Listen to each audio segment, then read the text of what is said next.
Hello, my name is TT Sessoms, and I am the owner and producer of Kingdom Business Production and the stage play Don't Let It Be Too Late. And today we're interviewing with Mr. Kelvin Lambert. Hi, Mr. Lambert. Hey, how you doing? Good. It's a pleasure to have you with us today. Thank you. Glad to be here. All right, so tell us a little bit about yourself. Well, I am a retired Air Force vet, and I currently work for as a consultant for Allstate Insurance. I've been in Virginia now for about 17 years. I retired in 2007. I got stationed here in 2005. I'm an outdoors person, outgoing person.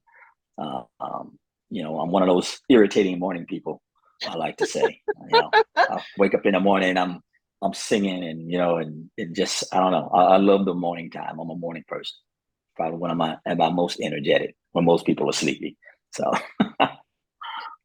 So tell me, what is it that draws you to acting? What do you love about acting?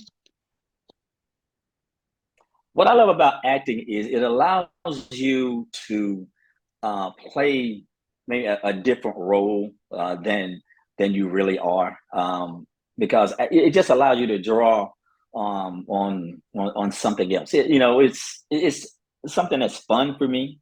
I enjoy doing it mainly because, like I say, I get to play somebody different. I could do something you know totally different than who I am. So that's always fun for me. But also, it depends on who you're acting with. I just enjoy um, being in production with other people and just interacting and playing a role. It's a lot of fun for me. Well, tell me a little bit about your first role, your first acting experience. Well, my first acting experience was in a church. I think I played. I don't know if I played Joseph. I can't remember who I played, but it was in a church play back when I was young. But one of my favorite roles was in junior college. I got to play a judge, which was a lot of fun. So that was probably my favorite role because I'm a more of a laid back kind of you know kind of easygoing person, and this judge was kind of mean. So that was like a Okay. totally different character for me, which I actually enjoyed it though. So I can actually yeah, see you portraying a judge. I can literally see you in a robe yeah, and like, okay, I can see that. yeah, it was fun. So how did you feel casting for this particular role? Now you played the role of Reverend Lambert in Don't Let It Be Too Late. Were you nervous? Were you comfortable? Um, I think I was a little nervous at first, maybe the first rehearsal.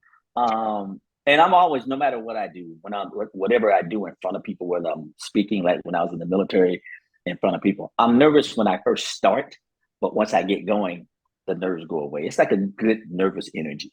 But this role, to me, the role isn't hard because I kind of just took what I saw from my pastors growing up. That's kind Mhm. of what I embodied, with this role. Like, okay, how would Reverend Jackson say this? What would Reverend Jackson do? So I kind of went went that way with it.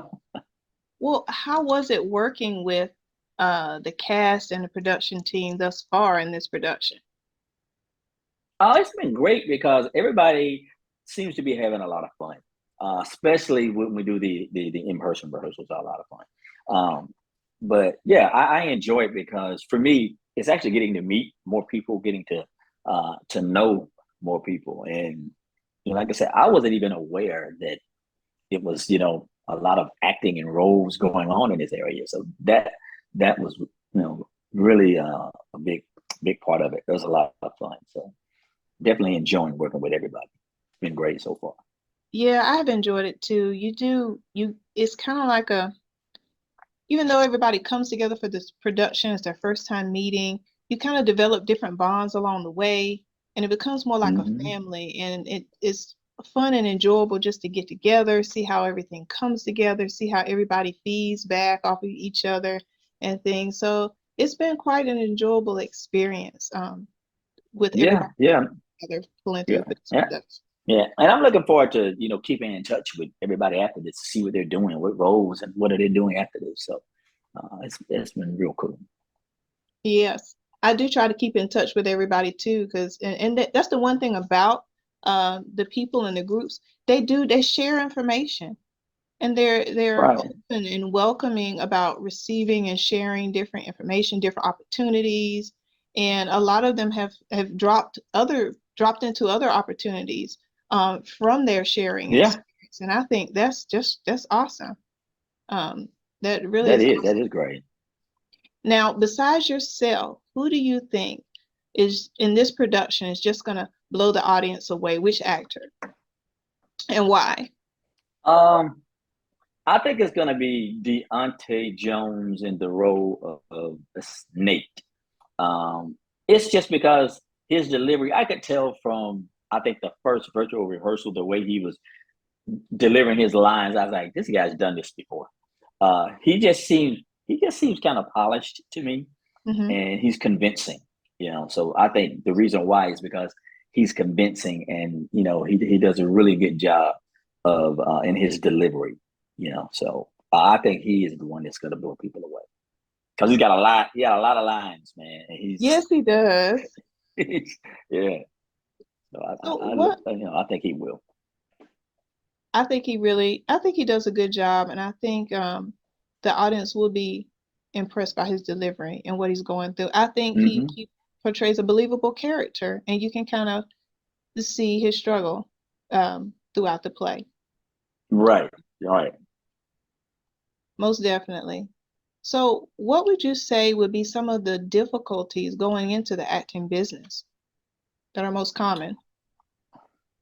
I think the most common is finding sustained success, because it's a hard business, and a lot of people I know who are doing stuff like this. I have friends in New York, a friend of mine in New Jersey, one in Atlanta. They're acting in background. They want to be actors, but they still have full-time jobs because the hardest part is breaking into it and having continued success, and enough that you can do it for a living. That's the hardest part. But when you love it, like a lot of them, they really love it, so every chance they get, they look for an opportunity to do it. One of my close friends, he's done quite a few background things, but nothing is pop yet. But yeah, so, but yeah, that's the hardest thing to me. I think just being able to uh, maintain the success in the business, because it's a tough business. Consistency is key too, because if you really want it, you got to really keep trying. Because, like you Yeah, said, it is hard, and starting off could be hard, but if you know, you got to keep going at it if it's something you really want to pursue. Um, yeah, it might not be the easy to find opportunity, but if you keep knocking, opportunity is there behind a door somewhere. yeah, yeah. Yeah, you got that right. That's true. So, what suggestion would you give to young aspiring actors out there? It goes along the lines of what you just said. If this is something that you actually want to pursue, if it's a passion, then you have to really go all in, right? You gotta, first of all, believe in yourself that you can do it, but also work on perfecting your craft. Maybe. I'm a believer that if you want to do something, maybe get in touch with someone who's doing it already, or see how they're doing it. But you just got to be passionate about it, and you got to be, and like you said, consistency. But believe in yourself. A lot of times people get talked out of their dreams based on what somebody else is saying. But I would say realize everyone is not going to see your vision the way you do. But if you have faith in yourself and in your vision, you just continue to fight for it, even when it gets hard. You just got to continue to push and continue to believe in yourself. And that's the only way you can actually achieve success. That's right. That's right. Now, you've done some voiceovers in the past, and could you tell me a little bit about what Yeah, type of projects or things that you might want to do in the future that revolves around maybe voice or acting? yeah. For me, voice acting, the cool thing about it is there's so many. um, parts that you can do. I mean, whether it's commercials, whether it's ebooks, I've done like, maybe some little, haven't done anything national yet. But I've got right now, I think I've got about 7 new auditions in that I'm waiting to hear from. Uh, but I've done local stuff, like for maybe like the local dealerships. Um, I've got a few like a regional, a couple like little small regional ads and things Mhm. like that. But for me, it's not any one. What I try to do is find what fits. Basically tell you exactly what they're looking for. So what fits in my voice, or fits what they're looking for. But it's a lot of fun, man. Just doing the auditions. I just enjoy doing the auditions. Um, and when you win one, it's amazing. It's great.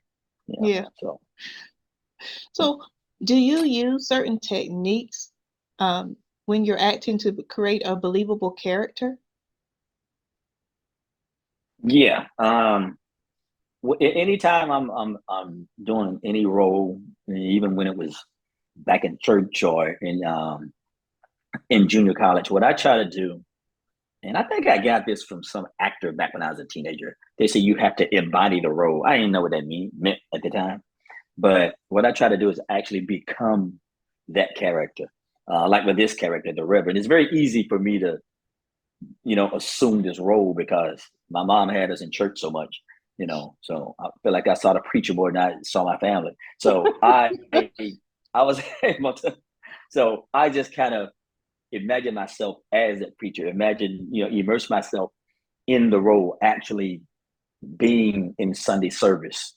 So like even when I practice it at home, I'm like, my neighbor's gonna think I'm going crazy in here because I actually get into it and I go over the lines, but I just become the reverend or whatever role I am. You just have to, I believe you have to embody it and not just say I'm reading a line. I am this character. This is who I am in that moment. And you do it well because hearing you um, when we are in person at the rehearsals, you seem like the Reverend. I mean, it's like you've been doing it. That's like your profession. That's what you do. Well, that's I good. wouldn't I have like known that. the difference. I really wouldn't. You That's do. good. You do it Yeah. really well. Um, Thank you. I would say that would be a great strength for you as an actor, which that was going to be my next question. Like, what would you say is one of your great strengths as an actor? You do that so well, embodying the character full body, because literally I would not have known that what that was not what you were, because you play that character so well. Yeah, Would you I say would you think have that would any be other probably strengths? my biggest strength. As far as acting, for me, I think um, in addition to embodying the role, um, I think for me it is making sure that not just learning the lines. Like you probably noticed, there are certain lines that I changed. I try to, in addition to the role, I try to make it believable, And like I said, I'll say, in this, I'll use certain things that I've actually heard the pastor say too. So I may have tweaked it a little bit. So I try to, um, I think one of my biggest strengths is being able to take a character, and if I see something that maybe needs to be tweaked, I'm pretty good at doing that, but not overacting either. Because sometimes you can do that. I've seen people play the roles of reverends and they get a little overly carried away sometimes. I was like, that's a bit stretch. So I think one of my strengths is not trying to take it too far, but being able to kind of, keep the character where it's supposed to be though. But definitely the embodying the character is probably my main strength. And people say I'm loud. I, yeah, I don't think people have trouble hearing me. I like to think my voice is one of my strengths. But that started because being a little guy, I felt like I had to talk louder, to be heard. So that may be where that comes from. But so What has been your motivation and drive for success, even in your personal life? yeah, For me, my motivation, honestly, this is gonna sound weird. I think it's probably one of the biggest motivating factors for me has been fear of failure. Um, because growing up, um, I just watched how, my dad died when I was 9. He was always talk to me about, he just wants me to be something and, do something. Like even when I was in the military, I was really, I didn't make the highest rank, but man, it's just, I did become I did become a senior NCO. But for me, I've seen family members, not motivated to just to their motivation is, I just want to do this. I just want to do that. For me, it's like I don't want to be just average. So, and I don't want to look back at my life and say, I wish I had done that. I wish I should have done that. So my motivation is to always try to be better, to keep going, to keep climbing. No matter how old I get, there's still like, okay, I want to get here. I want to go here. And it's not necessarily I want a whole bunch of money. I mean, that'd be fine too. Yeah. But just can just continue to, to strive, and I don't want to settle for average. But one of my motivating factors too, I tell you this, I have this thing I want to do for my niece. I know you ain't supposed to have favorites. My little sister and my 2 nieces. They're like the closest one. They've never been on a vacation. One of my goals for having success and being able to increase my financial fortune is I just want to take them, and they don't know this, but I want to be able to take them on like an all expense paid like trip to Hawaii or somewhere, because they've never really been on a vacation. So that's one of my motivations for trying to achieve greater financial success. So Oh, it's not, that's so not sweet. it's not all about me, but so yeah. Well, outside of I don't know if I've ever told anybody that out loud before. outside of acting and voiceovers, what are some what are some of your major interests, some of your passions? My passion is I'm always about helping people. I love encouraging. I love motivational speaking. That's one of the things I'm doing now. I'm looking for events to speak on. Oh, that's what I forgot to tell you.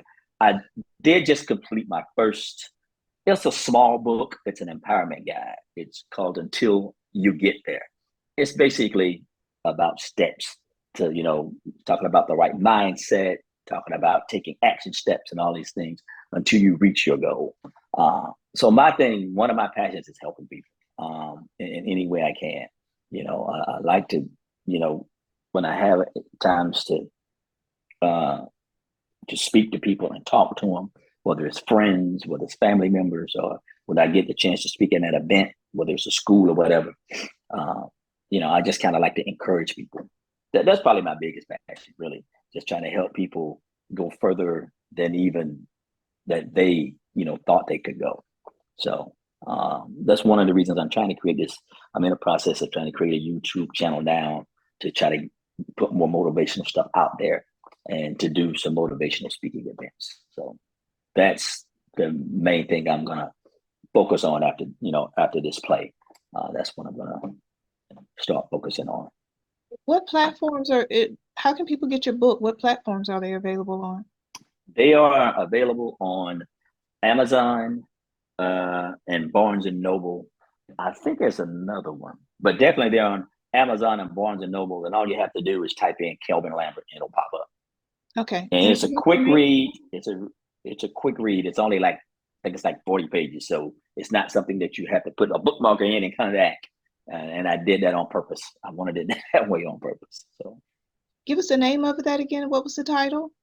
the title is Until You Get There. Until you get there. All Yeah, the whole right. thing about it is this: you keep striving and you keep taking these incremental steps until you get there, until you get to that point where you want to be. And it's great for whatever you're trying to achieve. If you want to get a better job, whatever it is you want to do. If you want to, I'm not rich. I wanted to write it from a regular guy perspective. But if your goal is to incrementally change your life, that that book will help you do that. So, what would you say to your fans out there? I would say to my fans, anything in life that you want, you have to work for it. And one important thing is surround yourself with people who motivate you. Do not let negative people drag you down. Sometimes you're going to realize that people in your life are not there to help you. Sometimes they're just, they may be there to drag you down, and you have to be bold enough to, I'm not saying you need to get rid of everybody, but you have to be able to surround yourself with people who motivate you and who pull you up. But also, I would say, whatever you do in life, try to do something not just only for yourself. Try to do something to help somebody else along the way too. I think that just enriches your life a lot more. But whatever your dream is, man, don't let anybody keep you from trying to achieve it. Well, how can people get in contact with you? Facebook. My Facebook is just Kelvin Lambert on Facebook. I do have a Twitter page. It's just my name, Kelvin Lambert. I'm upgrading that now. But right now, Facebook and Twitter will be the best ways to get in touch with me. All right. Well, I would like to thank you, Mr. Lambert, so much for the interview today. It was such a great pleasure and honor to be able to have this moment to share a little bit about yourself with everyone. I hope that you all come out, enjoy the play. It's November 6th at 5 p.m. Doors open at 4:30. Don't let it be too late. It's going to be at 65 Saunders Road in Newport News, Virginia. Tickets are $20. You can get your tickets. They're available on Eventbrite. And we certainly hope that you come out and support, share information about the play, and we hope to see you on opening night. Is there anything else you would like to say before we leave, Mr. Lambert? No, just everybody have a great day, and hope to see you at the play on November 6th. Yes, and thank you everyone for watching. Have a great and wonderful day. Goodbye. Bye.